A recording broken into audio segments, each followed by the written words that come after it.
How's it going, man? Going great. How are you? Good. Pretty big opportunity for you this week, obviously, against a name that's been around for a long time. Talk to me a little bit about the matchup, I guess, and what you thought when you initially got the call for it. I initially got the call for it my last fight. He fell out in COVID and everything, and hopefully he's fully recovered and feeling great.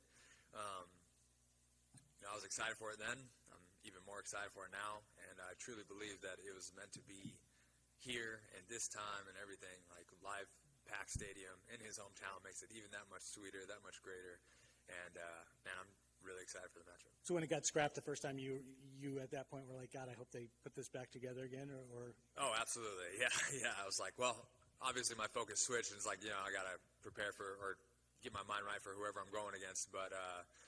Right after, I was like, man, let's make this happen. I messaged the matchmakers, and they made it sound, unsure, like, there was the chances were unlikely for it to happen again, to match up, and just the way things, I don't know if it was just because of COVID or what, but the chances were unlikely. And thankfully, it came together. I was pushing for it, constantly on them, and then also pushing, on social media, and then I seen UFC Columbus. I know he's from here, so I was like, perfect.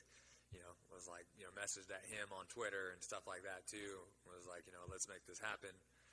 And thankfully it did. The contract came through, had his name on it, and I'm so happy about it. We'll talk about that for a minute, the fact that he's fighting in front of his home fans. I mean, he'll get the big pop on Saturday night, of course, but you've been through that before too. I mean, you fight Jake Ellenberger kind of on Jake Ellenberger. I fought Warley Alves in Brazil, in his hometown. So does that matter to you? I mean, does it give you extra motivation? Does it extra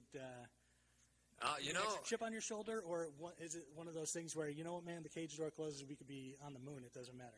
Well, it honestly doesn't matter where we're fighting. I mean, we could be in the parking lot on Saturday night. It doesn't matter. I'm going to go in there and I'm going to give the performance that I know I'm going to give.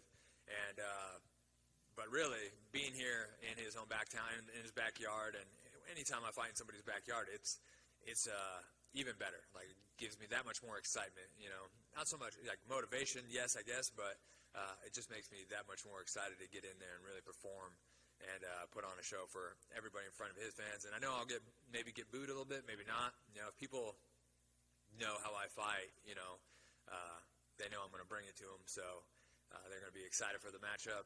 And I truly believe this is the people's main event, and we're going to go out there and put on a show for these fans. A little bit of an up and down run for you, I guess you'd call it, the past few years, but now an opportunity to put something together for the first time in quite a while.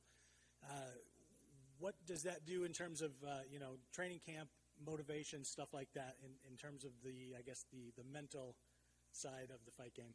Yeah, I've had some ups and downs, the last ones, like you said, but I've also been through some trauma situations in life, surgeries, almost dying, and was able to bounce back from that. So even coming back and, taking a loss off of something like that, well, that's not a big deal to me. I've already won. I'm here today, which is a miracle, and I'm happy to be able to still do what I love when told I might not be able to. So it's a win, and I'm going to go in there, and I'm really feeling the best me yet, and I feel like I got those couple fights out of the way, coming back from injury and from death, and feeling great now, and I feel like I'm the best I've ever been, and I'm ready to show that. Is that something that you think about every single day? Like, do you literally think about that surgery and everything that was behind it every day of your life since then? Yes, not in like a scared sense of like it could happen again, or I may die at some point or something like that.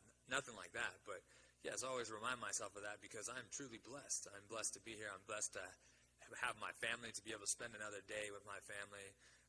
Being away from them is that much more costly to me. It means that much more to be with them, and that's the most important part. And then on top of it, I get to still do what I love, which is fight and get paid for it and be able to support my family for that. So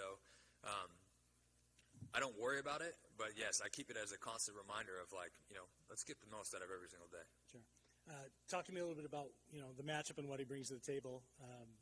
I guess on paper, people would look at the two of you and maybe more than on paper, just look at your past fights and say, God, this is going to be, like you kind of alluded to, like this is going to be a true scrap. I mean, a couple blue-collar guys here just like to go in there and get dirty and get bloody. Yep.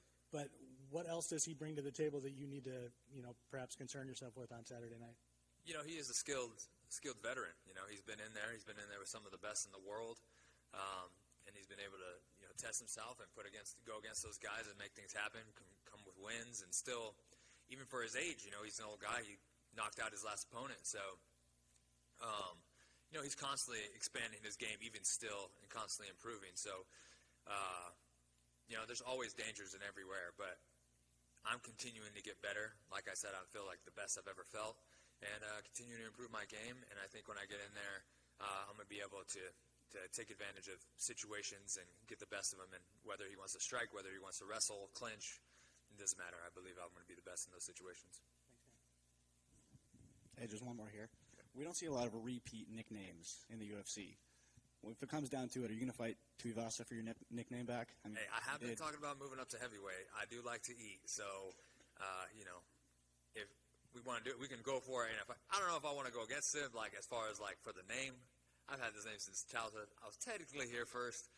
That's what I thought. But I'm down to share it with such a beast and a guy who's doing some great things and seems like a hell of a guy and a fun guy. So thank you. As an Ohio guy myself, I appreciate the outfit, which today looks like a nod to our agriculture here. I assume in Ohio, right? Absolutely, to Ohio, to farmers, agriculture all the way around the world. I live in Tennessee now, and I've been there for 4 years and started building a farm out there and really getting into regenerative farming and giving back to the soil and building the soil and creating fresh food for my family, where we know exactly what's going into it and what they're eating, how they're being treated, and giving back to us and really going full circle. That's fantastic. It sounds like that could be something stressful, but knowing what you do for a job, that's probably a nice break away from it, isn't it? Yeah, it really is. It's people look at farming and it's a lot of work. It really is. There's a lot behind it. But for me, it doesn't feel like work. Just like fighting doesn't feel like work to me. I really enjoy it, and farming on the other side is a lot more peaceful. For me, it's like I get to relax. I'm out there, in the fields or whatever, working and with the animals, and it's just really peaceful for me. And when you talked about this fight, how you really wanted this one to come back again around after you had set up for it, was there beef there, or was it just the fact at one point you got your mind set for it and then it didn't get to happen? Never beef. I'm a fan. I'm truly a fan. I like Matt Brown. When I fought Warley Alves, he fought in the same card, and he didn't have a sauna suit or whatever, or sweet suit. I lent him the rest of my sauna suit that I didn't use, and the sweet sweat and stuff or whatever. And that was like my first interaction with him or whatever. Cool dude. He's great. He's a nice guy. And like I said, I'm a fan. I'm a fan of his fighting style. And it was never about beef to remaking the fight or being the one to take him out or anything like that. It's really a respect thing, and I'm honored to fight him. And like I said, I'm most excited about the fight because of the way he fights, and it makes me excited to fight him for that. And with that, he hasn't had a title in the UFC or anything along those lines, but would this win be the biggest win in your career in the UFC? I would say so, I guess. Yeah, I would say so. I fought another legend in Jake Ellenberger, he's definitely up there too. It'll definitely be a nice feather in the cap. And lastly, what color are we going with this week? My daughter called it Galaxy for the fingernails and toenails, and it's just like, we got some colors that she said are in space, the blue, the purple. We got the glitter. Is that the black stars? with the stars, yeah. And then we got like a little swirl going on there in the black. So, and then of course pink. You gotta have pink. Awesome. Do they travel with you? Are they here with you? Or they are not here with me. They'll be here this weekend though. Awesome. For the fight. Best of luck. Thank you so much.